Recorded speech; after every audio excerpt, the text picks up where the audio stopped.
Hey guys, new location today because there's better lighting and I did think about it before I started filming today, so let's get into it. Today we're reviewing Close Protection by Eden Victoria. As always, first part's gonna be spoiler free, second part is gonna have spoilers in it. Let's get into the spoiler free review of this book. I'm gonna start by saying, if you are or were a Wattpad girl, this is gonna be right up your alley if that's still the type of fluffy, fake danger type of content you like to consume from time to time. This book follows Daphne Green. She is the daughter of this millionaire, billionaire guy. She's British, which is not something the author lets you forget. And this guy named Milosh, who is hired to be her personal bodyguard for protective services, if you will, because somebody is after her dad / after something the family has. Bodyguard romance type beat. I gave it 2 stars. 2.5 stars. Would I recommend? Again, if you are in the mood for a Wattpad situation, absolutely.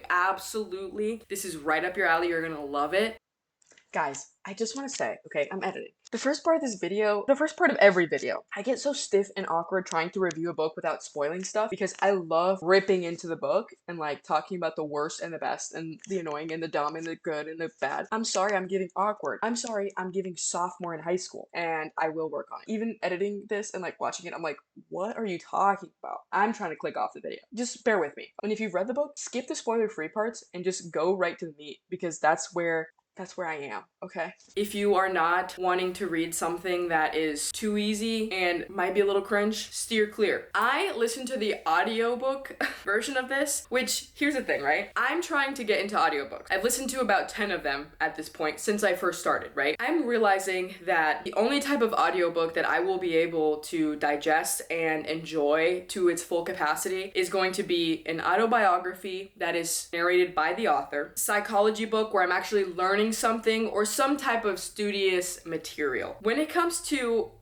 fiction, romance, fantasy, I think I'm done trying to listen to those things in audiobook format, because if it's not narrated the way that I hear it in my head if I were to be reading it, it's the most unbearable cringe. Like, the secondhand embarrassment eats out my skin and tears up my insides. And it sucks that it's taken me this long to realize that, but you know what? I learned something. This is probably the last audiobook romance that I'm going to ever listen to. Keep in mind that the narrator, which I'm pretty sure Eden Victoria, the author for this book, narrated Daphne Green. She narrated her own character, so she was the voice of Daphne Green. And then this guy named Hunter Johns narrated Milov Petrov, which is the love interest, bodyguard, broody guy, okay? I don't want to say it ruined the book for me, because I genuinely think that if I would have read the book, I would have also not fully enjoyed it.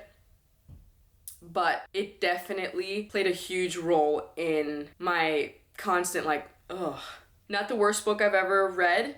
Did I enjoy listening to it? Hell no. If you decide to consume this book, you will have a better experience reading it yourself than having it narrated to you. It was a really good Wattpad book. Like, I know 7th grade me reading Wattpad screenshots on the way to school at 6 a.m. would have absolutely inhaled the life out of it. Me now at my 25 years of age, pass. All right, let's get into spoilers. Guys, I'm going to sound like the biggest hater. I'm going to sound like the most critical, annoying, pompous book reviewer in the history of the world right now. This book sucked balls. Now, I said it, okay, I don't know where to start. I said previously that listening to this book definitely tarnished the experience for me. 100,000%. Eden Victoria, don't ever narrate your own book again. I'm so sorry. You are probably a lovely individual and your book was good. Not for me. And you know what? Maybe the audiobook just wasn't for me either. Ignore what I just said about never narrating again. It was so hard to get past the preppy, perfect, oh my god, I don't know how to explain it. I'm going to include Eden Victoria's voice right here. My book launch that just made sense. Number 1, pink decor to match my very pink book. I'm talking pink candles, pink flowers, even pink menus. That's what Daphne Green sounded like. More like, Daddy, like, oh my fuck. I could not. The guy who narrated this book, The Other Side, what was his name? Hunter Johns. I thought bro was AI until 5 minutes ago when I looked up who narrated the book to have correct information to put on this video. Bro has zero inflection on his. Also, another thing I want to talk about, right? Milov Petrov, the guy, the love interest in this book, he's supposed to be like, I don't know where he was from. Somewhere like Romania, Russia, okay, in that corner there. He would be like, okay, wait. In regards to accent, he'd be like, the grass was green outside, and then I turned around and I saw Daphne. Can I help you, Miss Green? Guys, I was wanting to rip my head off. If you're gonna have a slight accent, try keeping that energy for every time you say that vowel. You know what I mean? Like, he would only... He would only have an accent when saying Daphne Green. Oh my god! He would say...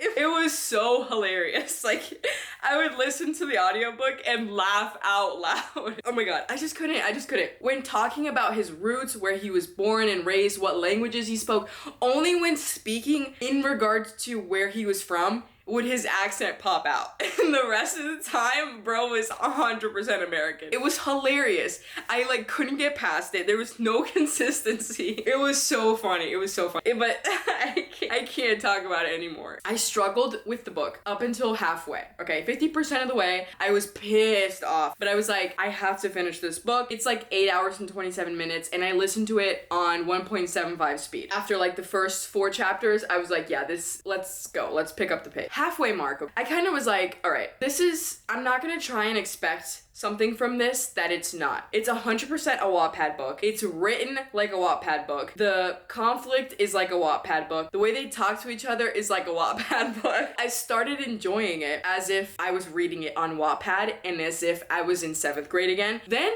I enjoyed it. For the fluff that it is, for the pointless problems that it had, easy resolution, I enjoyed it. I enjoyed it once I was like, you know what, this is all that it is, and I can't make it something it's not. That changed the experience for me as a whole. Will I ever get past the accent? Will I ever get past the narrator's voices? Will I ever get past just the pointlessness of not, I wouldn't say the whole book, because she wrote the book, she wanted to put the story out. The pointlessness of so many scenes, I was like, okay. It was so hard to take it seriously. It was like really hard. You know how you used to read Wattpad when you were in middle school and then the author would try to make everything dangerous, everything a threat to the main character's life? You'd be like quaking in your boots, like reading on your iPhone 4. That's what this was. And then the next page, the main girl who was so dainty and tiny and had no muscle knocked out a 6'4" bodybuilder evil guy. You know what I mean? Here's the thing. I listened to it because I was expecting good things. Some girl on TikTok posted a video being like, oh my god, bodyguard romance, so good. Get the hell out of my face. You deserve to get your TikTok account revoked. You're not allowed back here, okay? I wouldn't say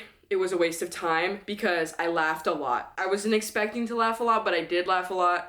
What else? I took notes. The development of Milov Petrov being like, hi, nice to meet you, Miss Green, whatever. Also, I'm pretty sure he didn't start saying Daphne Green, like Daphne Green, until like 25% of the way through the book. Pretty sure he didn't have that accent in the beginning. Again, that's like something that only bothered me because I listened to the audiobook. So that's like frustrating because I bet it would not have bothered me if I was reading the book, but I could not look past it. It ruined the whole experience for me. The way he went from like meeting her to being like, immediately being like, her soft, plump lips distracted me and I wondered what they felt. Aren't you a grown man? Were you in the military? Don't you have a little bit more mental discipline? What is wrong with you? Are you stunted? That was just hard. Also, she's 17 until the end of the book when she turns 18. And then, do they have intercourse? I can't remember if they actually, but she was 17 throughout the whole book. I didn't realize until 75-80% of the way through the book, she says something like, I'm just a 17-year-old. Let's address this. If you are a grown adult writing stories that include minors, there's something wrong with you. You can write something like this that includes people that are 20 years old or older. I think it's super weird to make her a minor. Like, there's no point in that. Same thing with some of the Penelope Douglas books. Like, Get help, babe. Get help. That's weird. Okay, whatever. Oh, when she came to one of the training sessions wearing his hoodie from the last time he gave it to her, and he legit was like, oh my god, I forgot I wrote this down. He legit was like, her look was like she rolled out of bed and put on her boyfriend's clothes, and I liked it. Wait, why am I thinking of that? I shouldn't be thinking of that. Oh my god. A grown woman wrote this book. Here's the thing. If we are in the male POV of any book, and the guy is using the word symmetrical to describe how somebody else's face looks, immediately, book closed, I'm done. What the hell do you think men think like? Are you serious? You think a man is gonna look at somebody's face and be like, her features were so symmetrical, it was breathtaking. Have you ever spoken to a man ever? Have you ever asked a man, hey, what are you thinking about right now? Do you think that a man would ever use the word symmetrical to describe anything other than some type of machinery? Are you serious? Oh my god, oh my god, oh my god. Let me calm down. I'm gonna put a bill into movement that requires female authors to speak to a man at least one time in their life before writing a book that includes a male POV chapter. Be for real. You're scaring me. Just Google it. We have AI now. Just Google it. Would a man ever use the word symmetrical to describe somebody's face? No! Also, another thing I didn't like was that Daphne was... I don't care that I sound like a hater right now. There's a lot of things I hated about this book. Daphne used the phrase being defiled in this book, referring to her almost having sex. She said something like, I can't believe I was almost defiled last night. I didn't appreciate... Well, okay, here's the thing.